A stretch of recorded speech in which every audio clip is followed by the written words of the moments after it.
एका विवाहित स्त्रीला राजूळ दररोज भेटायला येतो. निर्लज्ज माणसा, अरे जगात स्त्री पुरुषाचे नाते फक्त प्रेम संबंधच नसतात, दुसरी नाती नसतात का? अरे वनिता कोण रे तुझी, आई की बहीण?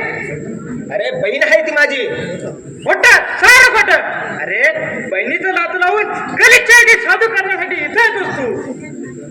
अरे शेखर, असा जर कधी माझा विचार असला तर लग्नाच्या अगोदर तिला पळवून घेऊन गेला असतो मी. मग कोणी रोखलं तुला? अरे तुझ्या सुसंस्कारित पत्नीनं. काय सुसंस्कारित? होय, अरे देवता आहे ती, देवता. देवतेचा मोठा साक्षात्कार झालेला दिसतोय तुला. पण तुला झालेला नाही तो. अरे सुंदर कुलीन मनानं, किती निर्मळ मनाची आहे रे ती वनिता. अरे तू तिची कधी हौस मौस पूर्ण केली? अरे कधी एखाद्या हौशीना दागिना आणलाय का? कधी सुखाचा घास खाऊ घातलाय तू तिला?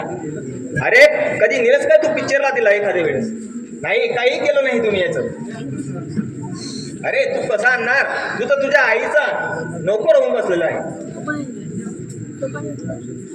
अरे तुझ्या उभ्या आयुष्याची सुखी आहे. अरे तुझी सावली आहे ती. अरे सुखादुःखाची वाटी तरी नाही. पण तू तिला काही समजू शकला नाही. अरे कधी प्रेमाचे दोन शब्द बोललास? अरे वात्सल्यानं, ममतेनं. अरे वचलेली आई असते रे.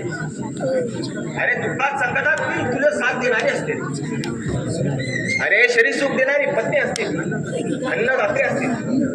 अरे आपल्या रक्तमासाच्या अंकुर आपल्या पोटात वाढवणारी असते.